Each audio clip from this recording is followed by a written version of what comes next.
kita semuanya. Bismillahirrahmanirrahim. Alhamdulillahirabbil alamin. Wassalatu wassalamu ala asrafil anbiya'i wal mursalin Sayyidina Muhammad wa ala alihi wa ashabihi ajma'in, amma ba'd. Ingkang kawula hormati Forkopimda Kabupaten Mojokerto atau yang mewakili. Ini yang hadir perwakilan dari Pak Dande. Oh, sudah geser, yang lainnya sudah geser. Matur nuwun Bapak Kapolsek Sokong. Masih sorry dan Ramil, ya Allah Pak, konslet saya Pak. Kamu tadi berpindah dari Polres nantinya. Baik Bapak dan Ramil Sokong, matur nuwun sangat. Dan beliau ini sangat luar biasa sekali, karena kalau kegiatan-kegiatan kita selalu hadir membersamai Pak Camat Sokong. Matur nuwun sangat Pak. Semoga senantiasa dibagi kesehatan dan kelancaran dalam menjalankan tugas. Amin ya rabbal alamin.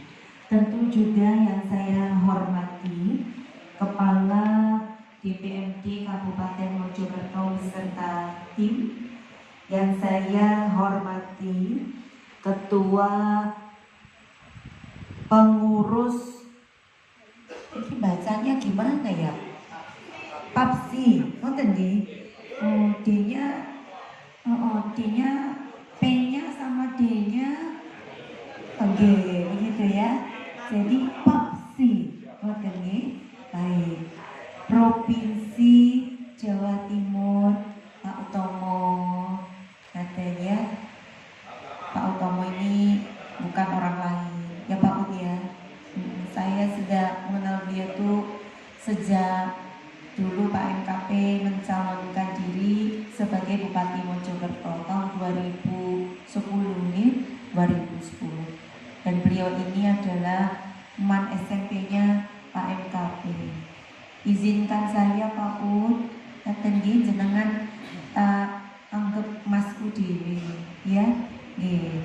Matur nuwun sanget. Ya karena temannya suami saya gitu ya.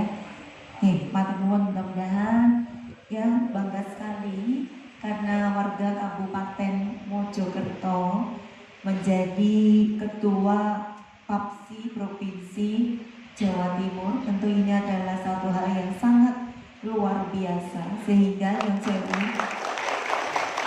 tentu kita berharap BPD se-Kabupaten Mojokerto ini harus solid, harus benar-benar profesional. Singkatnya kudu beda pokoknya di Jawa Timur. Mulai nopo ketuane BPD Mojokerto kan ngoten nggih? Baik. Matur nuwun sangat. Tentu yang saya hormati Ketua Pengurus PAPSI Kabupaten Mojokerto beserta segenap anggota. Bapak Haji Muhammad Dimyati Saban MPD. Matur nuwun sangat Bapak. Luar biasa. Niko pengurusnya ada berapa Pak? 26 nggih. Baik. Matur nuwun sangat kepada seluruh pengurus PAPSI Kabupaten Mojokerto, karena tentunya kegiatan ini bisa terselenggara dengan baik dan mendapatkan partisipasi dari seluruh PAPSI Kecamatan Kabupaten Mojokerto, tentu berkat kerja keras, sinergitas dan kerjasama dari pengurus PAPSI Kabupaten Mojokerto. Yang saya hormati Dewan Pakar, ada Dewan Pakarnya, Dewan Pakar PAPSI Kabupaten Mojokerto, Bapak Ivan Suseno, gimana? Oh ya Allah, bergerak ke depan. Baik, Bapak Bu Nomo nggih. Baik Pak, matur nuwun sanget. Dan Bapak Samsul Jupri. Oke, matur nuwun sanget ya. Dewan Pakar ya.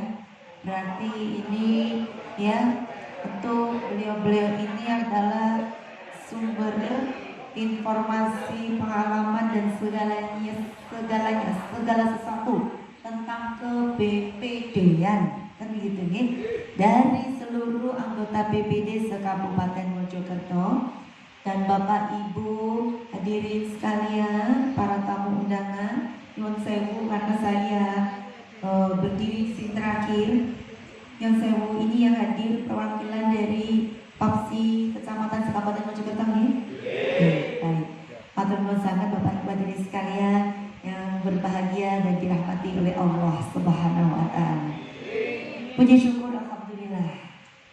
Ini pertama kalinya saya ini bisa berada di forum yang terdiri dari perwakilan BPD se-Kabupaten Mojokerto, dan tentunya nyuwun sewu juga didampingi oleh pengurus PAPSI Provinsi Jawa Timur, ketuanya lah itu, gitu ya.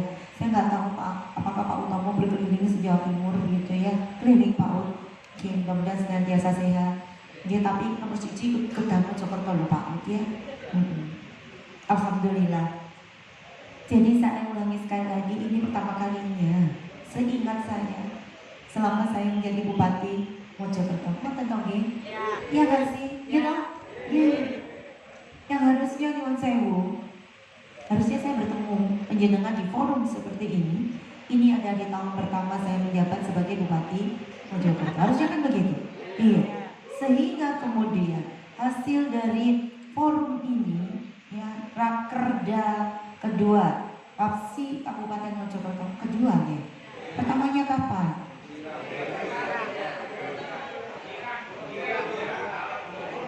Tahun berapa? 2023 di mana? Oh, di Benciran. Lah saya kemana? Kok saya nggak ada, nggak hadir. Belum, sudah selesai. 2023 sudah selesai pandemi. Gitu ya. Nih, sing bener kayaknya ternyata. Karena ini se-Kabupaten Mojokerto, kita ada di sini di Pendopo Geraha Majatama Kabupaten Mojokerto. Katen nggih, tentu ngeten Bapak Ibu. Tentu berarti memang CKF ya. Karena 2021 2022 jelas pandemi. Kita belum boleh mengadakan forum-forum gitu ya.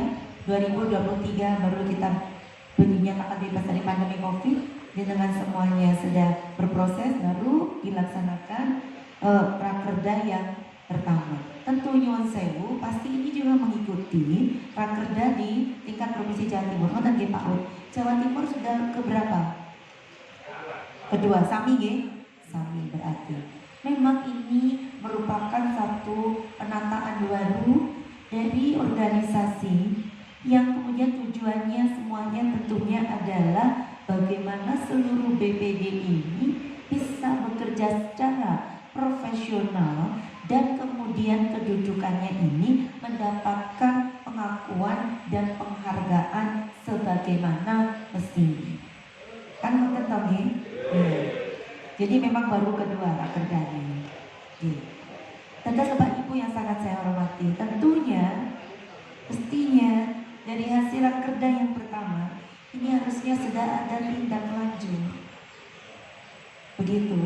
Dan kemudian berikutnya tentu dari hasil rakerda yang kedua ini akan ada hal-hal yang juga harus ditindak lanjuti.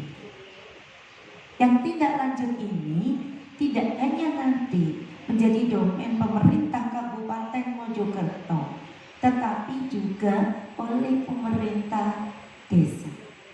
Karena posisi BPD adalah di lini pemerintah desa.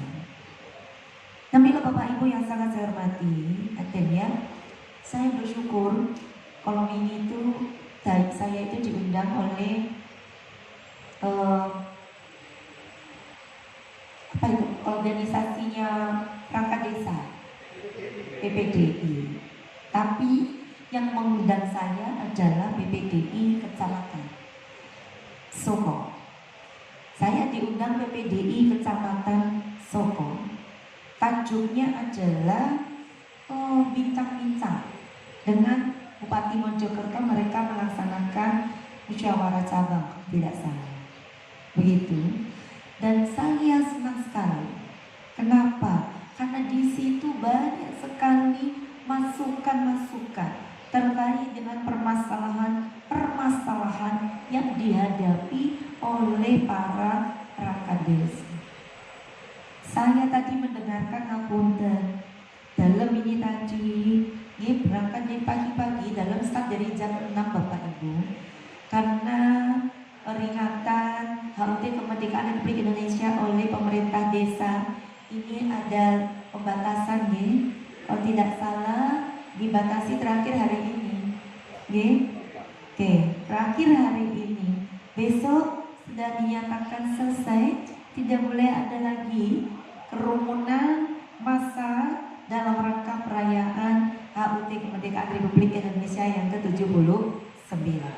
Sehingga nyuwun sewu, bisa bersyukur masyarakat ini memberikan kesempatan kepada saya untuk ikut serta memperingati HUT Kemerdekaan Republik Indonesia ke-79 di tengah-tengah masyarakat. Sehingga hari ini ada 2 kegiatan pagi yang saya tidak bisa hadir. Di Soko dan Puri saya betul saged hadir. Saya hadir mulai dari Ngoro, kemudian geser Mojanya, terakhir dalam datang Mojosari. 3-tiganya 5 kegiatan ini semuanya adalah jalan. Saya hanya berkesempatan mengikuti 1 jalan, terus 1 memberangkatkan, kemudian saya geser ikut jalan, saya geser lagi di penutupan, begitu.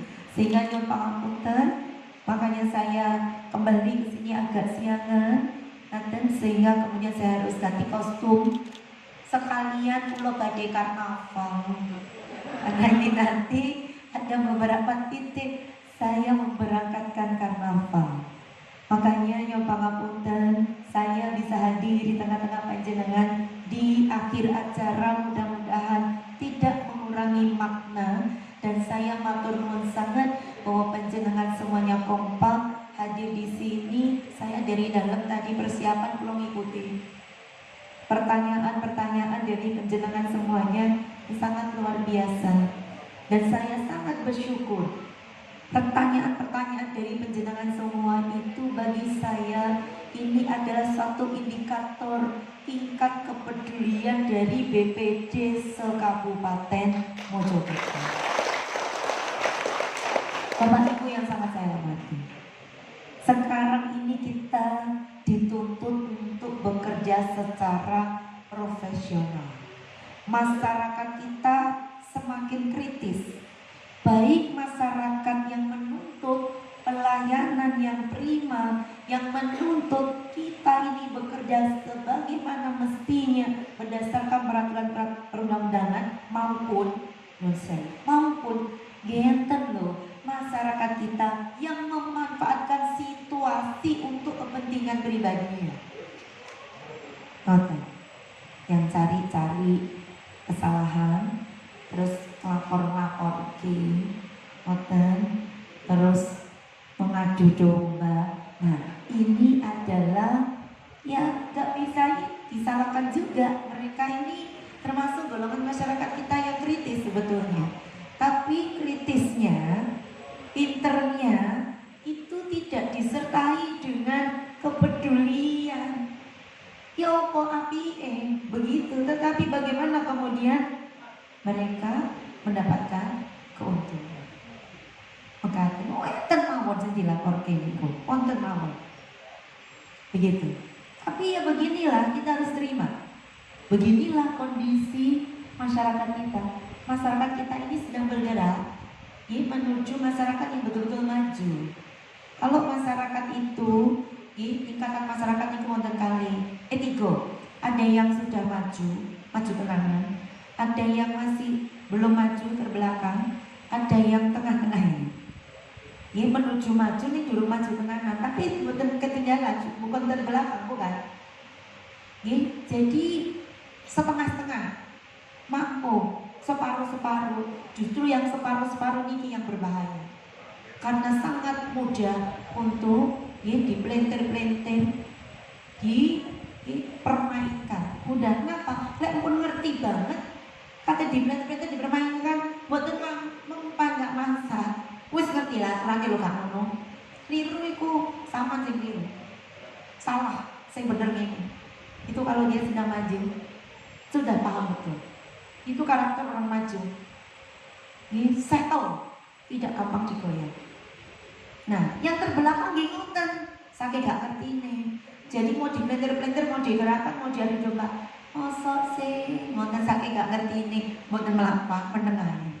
Itu kalau yang terbelakang. Justru yang setengah-setengah ini ngerti tapi gak ngerti tenanan.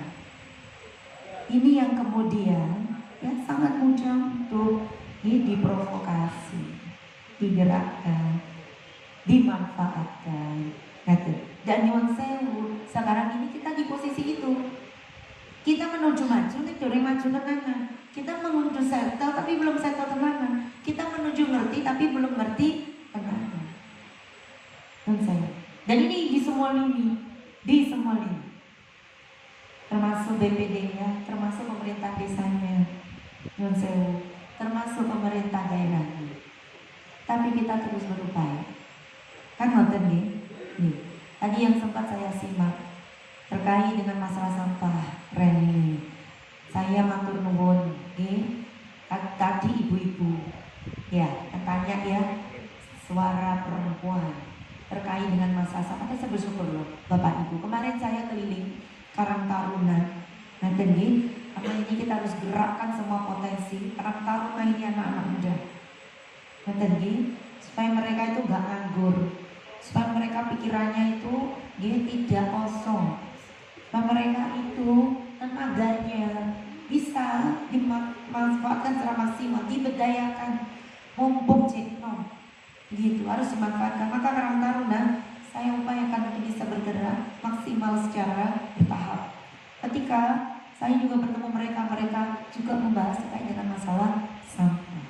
Ini luar biasa sekali dan memang ini mau tidak mau harus dibereskan sampah. Kemudian masalah perangkat desa juga tadi Bapak Ibu nyuwun sewu, kalau boleh itu kita pun kepala-kepala dinas ini juga maunya dapat staff sing pinter, sing akas, nyambut gayanya genah, nyuwun sewu. Lah kami pun kita juga kepingin loh perangkat desa itu sing genah, sing pinter, sing profesional, sing akas, sing peduli. Maunya lo juga begitu. Tapi beberapa saya juga menemui, dan teman-teman ini juga, karena punjerne semua pelayanan desa itu ada di perangkat desa. Kalau perangkat desanya ini kemudian gak ngerti, gak pakai paham, apalagi gak peduli, nopo meleh kemudian boten akas, saya yakin pemerintahan desanya juga tidak akan bisa berjalan dengan baik. Layanan juga tidak akan bisa optimal. Begitu. Napa meleh ngoten, kalau sing dadi niku cek dulure, cek opone ngoten nggih. Kita berupaya bagaimana proses rekrutmen. Makanya pemerintah ini sekarang ya, ini masih penataannya pemerintah di pemerintah pusat, pemerintah provinsi, pemerintah kabupaten sekarang sudah sangat ketat. Kulo izin kebejuk nyuci kata. Ngoten. Ketika saya ini setiap kali ujian P3K ini khusus untuk memfasilitasi para tenaga kerja di pemerintah daerah yang sudah bekerja tapi belum ASN, seperti itu P3K. Jadi P3K ini ada di Dinas Kesehatan, Dinas Pendidikan dan juga Pertanian. Nah kemudian ketika ujian nih masuk, saya tanya, ada nggak nih yang nawarin bayar dan jadi? Ada, ini oke. Lo ya kok gelem bayar? Meskipun itu nggak bayar, bayar jadi. Karena itu semua pakai aplikasi, berusaha di setel dari pusat lagi. Kula niku nunggu nggih jenenge si ate niku begitu dia jawab satu, niku bijine pun metu seret medal semua. Sama dengan ketika ini CPNS. Soalnya nopo gak ngerti kita. Semuanya dari pusat. Dan soal itu satu dengan yang lain nih belum boten sami. Jejeran nih lho soalnya gak podo. Seperti itu. Nah, sehingga betul-betul makanya kemarin ketika kita ada rekrutmen lagi, kita ini open rekrutmen untuk CPNS. Kepala BKPSDM ke saya tanya, Bu, Ibu kita harus menentukan persyaratan sebelum pengumuman. Apakah Ibu mau tinjau kembali terkait dengan persyaratan IPK? Saya pengadaan kemarin di tahun 2022 kalau 21 ya saya lupa, 22 kalau nggak salah. Itu saya ditewawur karena saya mensyaratkan IPK 3,5. Banyak nih. Lu mau foto-foto bayari lo kenapa? Begitu. Dan akhirnya juga hasil rekrutmennya, memang yang banyak daftar dari perguruan tinggi swasta, tapi tetap yang diterima jauh lebih banyak perguruan tinggi negeri. Dan hasilnya bisa ditanyakan ke kepala-kepala OPD, waduh kasih seenak yon anggota baru. Jadi sebetulnya kita sulit, kita susah kalau dapat ya, karena sekarang tuntutan kerja itu tinggi. Semua bayi aplikasi saya suah dengan disertai aplikasi di sana. Iya, semua bayi aplikasi. Kinerja kita dilihat dari aplikasi. Kalau aplikasi ini kita tidak manfaatkan, kita tidak inputkan, meskipun kita bekerja, kita tetap dinilai tidak bekerja. Jadi sekarang itu penilaian kinerja kita dari masyarakat satu, yang kedua pusat itu menilai dari laporan kita berdasarkan aplikasi yang sudah disediakan. Dan saat ini ngomong lega. Jadi yang pertama itu peduli, yang kedua itu punya kemampuan. Kalau peduli tok gak di kemampuan yo gak iso yang bergai. Punya kemampuan tapi gak peduli percuma. Begitu. Nanti maju mundur ditekok nih piro bayarannya. Begitu. Sementara Bapak Ibu, kita saat ini dalam kondisi yang sedang tidak baik-baik saja. Saya belum dapat laporan lagi, saya belum monitor lagi. Kemarin Kepala Dinas PUPR kita mendapatkan 3 pembangunan jalan yang dibiayai dari pemerintah pusat melalui program khusus pembangunan jalan yang langsung dibiayai dari pusat, yang ini bukan termasuk DAK fisik, di luar itu. Itu program khusus yang Presiden merespon. Ingat gak waktu dulu kan pundi kalau nggak salah di Sumatera BD ada yang masyarakat gulung-gulung berkubang di jalan yang jelek loh, sehingga kemudian Presiden membuat satu program ya, langsung membangun jalan di daerah dengan anggaran dari pusat, meskipun itu bukan jalan nasional. Nah, syaratnya kita ini sudah siapkan DED-nya semuanya, tinggal eksekusi. Kita kantor nyampau 3 jalan, tapi sampai saat ini lelang sudah arek garap, tapi duit kurang jelas iso mudhun tagak. Kenapa? Ya karena nunggu pemerintah pusat masih punya uang apa enggak. Begitu. Loh ini saestu loh Bapak Ibu kondisi kita. Karena ini global.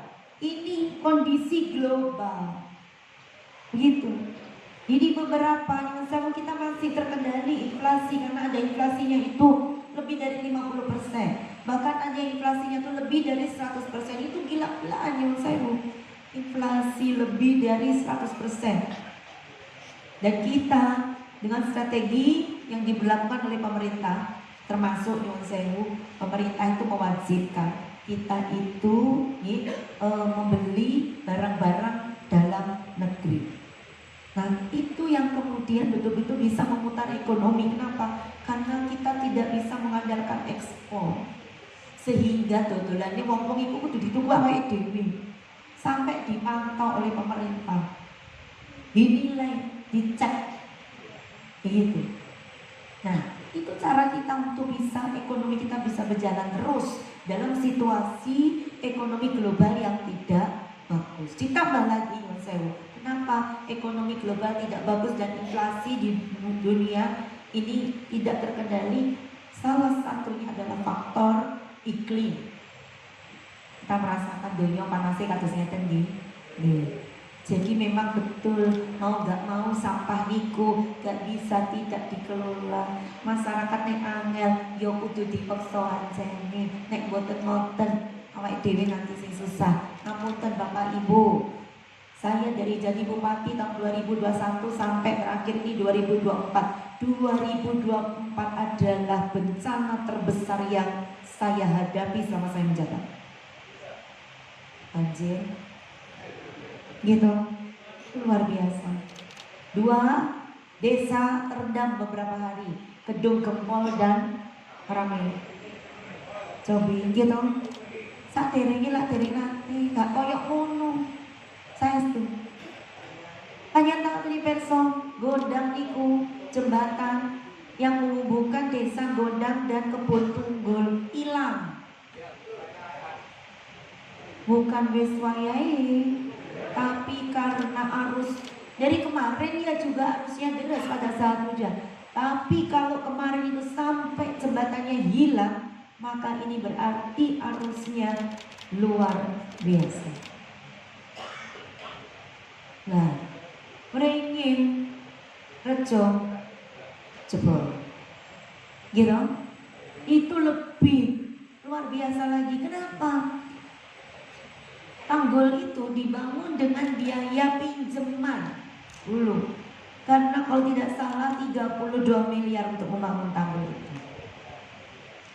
Dan nyuwun sewu Bapak Ibu, kalau kita sekarang bangun lagi tidak mudah, itu sangat berat buat kita, negara kita. Kondisi aja 32 tanggul itu pinjaman. Dan apa yang terjadi? Karena aliran yang deras, sebetulnya tanggulnya kokoh, tidak masalah. Tapi dasar tanggulnya ini yang longsor, sehingga tanggul beton yang segitu kuatnya niku ambles, jatuh dan pecah. Ya, ini kita kerjakan dengan APBD BK Desa. Kayak entah terpesa saya ke sana itu tenggene pengen rejo niku, jenenge dalan itu loh. Ngelontok niku namanya aspal. Mengelupas. Bisa dibayangkan betapa derasnya air yang masuk sehingga aspal ini loh bisa merontok, mengelupas kayak dikeruk ini. Konsen, ini kita tidak bisa biarkan. Ini hubungannya adalah dengan iklim. Dan ini harus bareng-bareng semuanya. Maka kita harus cermat nanti, ngapunten, untuk daerah resapan air kita, Pacet, Trawas, ngapunten sana. Kita nanti harus lebih detail lagi. Jangan sampai kemudian resapan air ini berubah menjadi bangunan tanpa ada kompensasi. Karena banyak bangunan-bangunan gedung gede-gede yang didirikan di daerah resapan tanpa kompensasi. Kok bisa? Karena tidak ada izinnya. Nah, dewe ini kudu bareng-bareng. Tidak boleh diam saja. Kita kalau tidak ada laporan dari penjenengan, kalau bahwa tidak berteriak, ya sudah, semuanya tidak akan terdengar. Kami pun di sini kalau tidak menyampaikan, kita pun juga tidak akan mendengar. Betul. Kamilah Bapak Ibu yang sangat saya hormati, sekali lagi saya matur nuwun sangat. Hari ini rakerda kedua Papsi Kabupaten Mojokerto. Saya nyuwun tulung BPD betul-betul eksis. Ngoten nggih, beberapa saya ada pergantian BPD karena SK-nya saya yang menandatangani. Ada yang memang meninggal dunia, ada yang mengundurkan diri. Nah, saya nyuwun tulung ya, bahwa siapa yang kemudian diusulkan jadi anggota BPD itu nomor 1 harus betul-betul orang yang peduli. Dan kemudian karena kepeduliannya ini sehingga mau untuk meningkatkan kapasitasnya biar kepeduliannya itu betul-betul bisa berdampak. dijalankan sesuai dengan peraturan perundang-undangan yang berlaku. Jadi kalau BPD ini posisinya kalau di pemerintah daerah, begitu ya. Pemerintah desa ini adalah eksekutif, BPD ini legislatif, kan gitu ya. Sehingga menurut saya fungsi pengawasan ini harus jalan. Mekanisme bagaimana dalam proses pengawasannya harus jalan. Sehingga kemudian pemerintah desa pun juga akan berusaha untuk berjalan secara profesional. Harapannya konten. Soalnya nopo sistem pengawasannya jalan. Kalau kemudian BPD-nya itu tidak tahu apa yang harus diawasi, nah maka fungsi pengawasan tidak akan bisa berjalan. Ngoten Bapak Ibu. Oke, saya matur nuwun sanget, tidak berpanjang lebar. Ngoten nggih. Ini tadi saya mendengarkan banyak pertanyaan-pertanyaan luar biasa. Tentu rakerda ini nanti hasilnya harus bisa dituangkan secara tertulis dan kemudian ditindak lanjuti. Monggo pengurus APSI ya, saya nyuwun tulung proaktif untuk berkoordinasi dengan kita melalui Bapak Kepala DPM. Kalau kemudian nanti dirasa memang harus kita diskusi, saya harus hadir secara pribadi, monggo kita atur untuk waktu dan tempatnya. Yang jelas Bapak Ibu, kami semua butuh penjenengan supaya pelaksanaan pemerintahan di desa bisa berjalan dengan baik, dengan pengawasan yang eksis dan profesional. Harapannya seperti itu. Bapak Ibu, masyarakat desa sangat membutuhkan, menunggu, karena banyak sekali, ya memang tidak banyak semua gitu nih, kata sederhana penentuan siapa yang berhak mendapatkan bantuan. Lo kita itu lo dari desa, gitu, dari desa. Jadi semua itu awalnya pintu masuknya itu adalah dari desa. Kalau kemudian data yang masuk pada kita semuanya adalah data yang akurat, dikerjakan secara profesional oleh orang-orang yang kompeten, pasti semuanya akan bisa berjalan dengan baik, tidak akan ada masalah. Tapi ketika kemudian gemis gak pakai roh aturan, mantun-mantun integritasnya dipertanyakan, mantun-mantunnya tidak punya kepedulian, nah ini yang dirugikan adalah masyarakat. Karena sekarang niku nyun sewu, desa itu nanti keuangan yang dikelola semakin ke depan akan semakin besar loh. Akan semakin besar. Baik dari dana desa, dari ADC, dari PAD.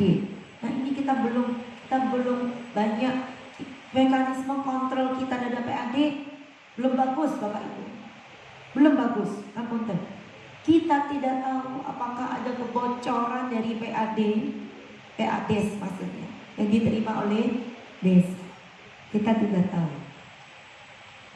Termasuk inventaris barang milik desa. Ini belum juga termonitor secara keseluruhan. Desa ini duwe aset apa ae, begitu ya.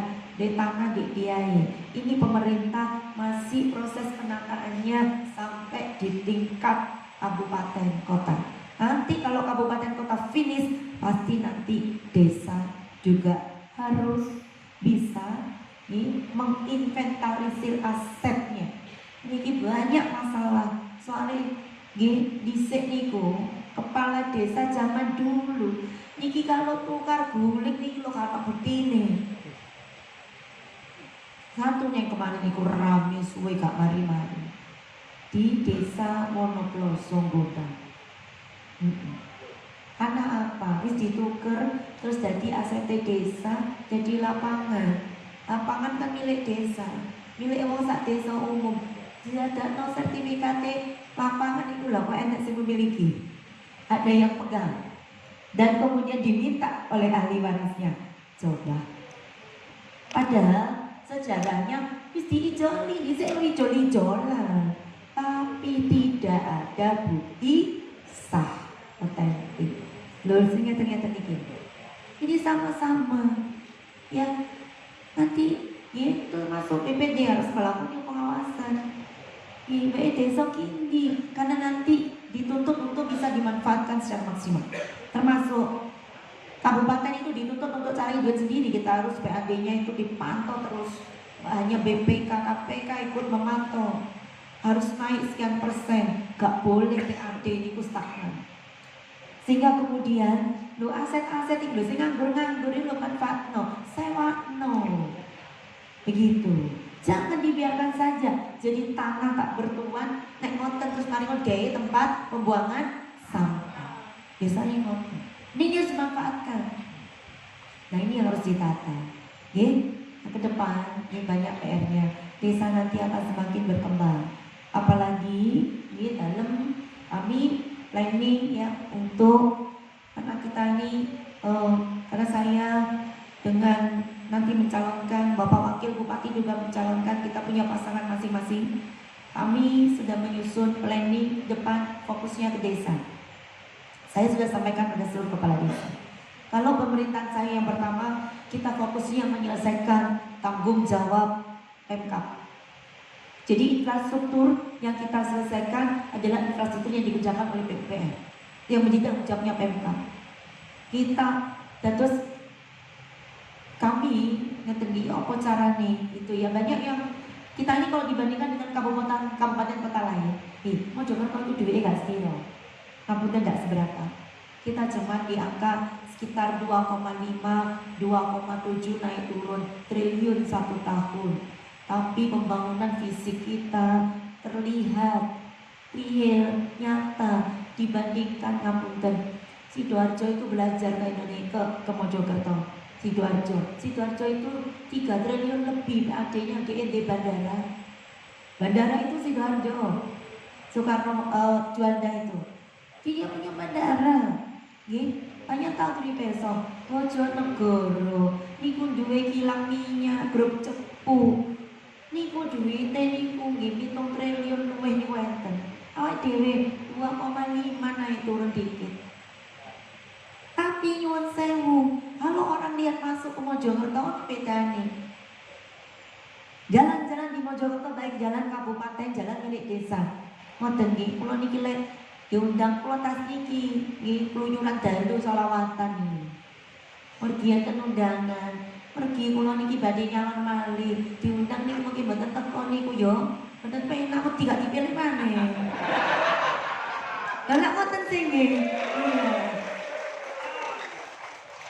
Jadi saya tuh baru bener-bener ngerti loh, sampai sak pelosok-pelosok niku.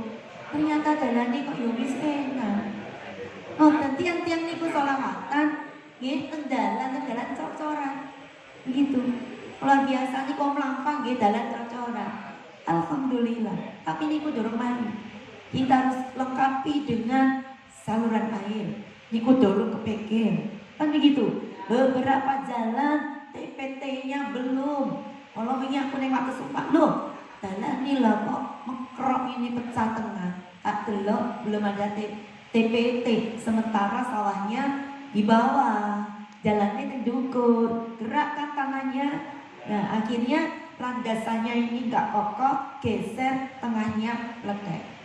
Meskipun beton, karena dasarannya sama dengan yang saya ceritakan tadi di Beringin Rejo, tanggulnya kokoh luar biasa nih dasarannya, di ambles, akhirnya dia juga ikut ambles. Jadi nanti ini terus masalah-masalahnya harus dikalkulasi, kita data. Maka kemarin kita bisa menyelesaikan, tapi yo ono PR karena kena pandemi harus refokusi. Masih ada 103,7 km jalan poros desa yang belum kita bangun. Itu butuh 350 miliar Bapak Ibu. Bismillah kita akan selesaikan di 2 tahun 2025-2026. Sisanya sambil kita fokus ke desa.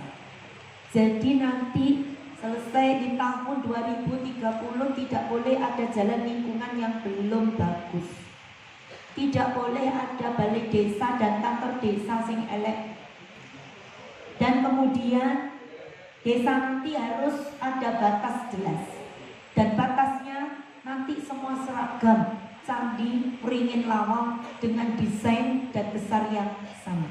Sehingga nanti orang kalau masuk ke Mojokerto, jalannya penak, lampunya padang, kantor-kantor desanya representatif, semuanya ada Mojopahitannya, dan akan sering bertemu dengan Candi Wringin Lawang. Disitulah Kabupaten Mojokerto full of Majapahit greatness-nya akan betul-betul bisa kita munculkan. Ini penting. Ini penting. Saya kalau ditanya desain Mojokerto ke depan seperti apa, saya memang tidak fokus untuk memperluas area industri. Daripada menggegeran. Kenapa kok begitu? Kan gini Mojokerto ini kudu siap. Mungkin ngeruk titik lo lah kok ketemu patung, ngeruk titik lo lah kok ketemu batu bata, ngeruk titik mana lo lah kok ketemu nah, napa lumpang tanpa segala macam lek pun ngoten, masih wis ana ijine, nggih, perusahaan itu tetap dihentikan, tidak boleh diteruskan karena cagar budaya ini yang harus dilindungi, ini menjadi prioritas yang utama. Ngoten Bapak Ibu. Jadi industri yang ada kita pertahankan, pengembangan di sekitar area industri saja. Kita nanti akan lebih pada penyediaan fasilitas umum. Karena nyun sewu Gresik niku dibuka smelter besar-besaran. Dhewenya ini Gresik, lah wong dhewe cedhek laut, punya pelabuhan. Ya nek teko Mojokerto ya jek adoh. Mereka pasti akan lebih memilih industri-industri ini, lebih memilih untuk buka di Gresik. Nah, ditambah lagi masuk kawasan ekonomi khusus, perizinannya langsung di take over oleh pusat. Tol, datosnya tidak akan ada ruwet-ruwet. Nah makanya, kita begini, pasti kalau banyak pabrik nanti akan banyak usaha, banyak orang bekerja di situ, dan Provinsi Jawa Timur ini sedang mengupayakan jalur transportasi di sekitar gerbang Kertasusila plus. Harapannya orang nanti bekerja dimanapun di area Gresik, Sidoarjo, Surabaya maupun Mojokerto, tapi tinggalnya tidak perlu harus di Surabaya, Gresik, Sidoarjo, Mojokerto. Mereka bisa tinggal di Lamongan, mereka bisa tinggal di Tuban, mereka bisa tinggal di Nganjuk. Berangkat pagi dari rumahnya, kerja siang, nanti sore pulang lagi ke rumahnya. Loh ya apa? Pakai kereta cepat. Ini sudah desainnya sudah ada, sedang nanti pembangunan, begitu. Sehingga ini yang kita ambil. Transportasi, pemerintah sudah mulai mikirkan itu. Kawasan industri Gresik, Sidoarjo sudah juga tumbuh. Kita jadi tempat fasilitas umum saja pelayanan, mereka biar kerja di sana ngabisin duitnya di Mojokerto. Awake dhewe penak gak kena kolusi ning duite akeh. Yo ngoten ya. Jadi intinya nanti budaya Mojopahitnya ditumbuhkan, orang-orang biar ya healing tipis-tipis di Mojokerto tanpa merusak lingkungan, sawah kita tetap hijau. Nanti sawah tetap dipertahankan, bolehlah dibikin warung-warung tengah sawah, tapi sawahnya tetap ditanduri. Jadi orang makan di tengah sawah. Kita upayakan bagaimana nanti Mojokerto hijau, bersih, dan Mojopahitnya keluar, sehingga akan menjadi tempat pilihan untuk masyarakat dari area Surabaya, Gresik, Sidoarjo, Lamongan sekitarnya, cuma untuk berlibur di Kabupaten Mojokerto. Bismillah. Mudah-mudahan kita bisa mewujudkan itu semuanya dalam waktu yang tidak lama. Nah ini butuh jenengan semuanya. Kita ini ke depan ini kalau mau bangun Mojokerto seperti apa itu harus jelas. Visionernya itu harus jelas. Tentu dengan melihat bagaimana kondisi konstruksi pembangunan di Jawa Timur maupun skala nasional. Bapak Ibu, Nanti nikah sakit dalam aturaken, ya kayaknya saya harus berangkat karnaval, panjenengan juga harus kondo, begitu kan ya? Jenengan sudah berproses dari pagi tadi, saya sudah menyimak. Intinya, apa yang dibicarakan tadi akan menjadi satu rekomendasi tindak lanjut. Bagaimana prinsipnya, intinya BPD ini bisa betul-betul eksis dengan kepeduliannya, dengan profesionalitasnya, dan juga dengan pengakuan dan penghargaan atas eksistensinya. Begitu. Ngaten nggih? Baik, matur nuwun sanget nyuwun pangapunten ingkang kathah. Bila ada hal yang kurang berkenan di hati dari saya nyuwun tulung pada panjenengan semuanya. Panjenengan berada di bagian yang penting dalam proses pelaksanaan pembangunan dan pelayanan di tingkat desa. Maka saya nyuwun tulung DPD bagaimanapun tetap harus eksis dan harus berfungsi sebagaimana mestinya. Papsi saya nyuwun tulung bagaimana caranya anggota BPD, anggota Papsi ini bisa mewujudkan itu. Eksis, peduli, profesional, dan mendapatkan pengakuan dan penghargaan yang sesuai. Matur nuwun sangat ya pangapunten ingkang kathah. Mudah-mudahan Allah paring ridho. Bismillah. Kita harus punya banyak planning, mimpi, rencana untuk kedepannya. Karena itulah yang membuat kita nanti semangat untuk bersama-sama bekerja dan bekerja sama, karena kemajuan itu hanya bisa kita wujudkan kalau ADW kompak, bersatu, guyup rukun. Jangan beri kesempatan kepada siapapun untuk memecah belah dan mengadu domba kita semuanya. Matur nuwun sanget nyuwun pangapunten ingkang kathah. Wallahul muwaffiq ila aqwamit thoriq. Ihdinas siratal mustaqim. Wassalamualaikum warahmatullahi wabarakatuh. Disampaikan terima kasih. Berkenan Ibu Bupati tetap di tempat. Selanjutnya mohon dengan hormat untuk dapat melaksanakan handscan pada layar videotron sebagai bentuk support Bupati Mojokerto pada acara Rakerda Papsi Kabupaten Mojokerto tahun 2024. Mohon mendampingi untuk yang kami hormati Kepala DPRD. Mohon izin kami pandu dengan mengucap Bismillahirrahmanirrahim dalam hitungan mundur 3, 2, 1. Dengan ini Rakerda Papsi Kabupaten Mojokerto tahun 2024 telah resmi dilaksanakan. Terima kasih kami persilakan untuk menyaksikan videotron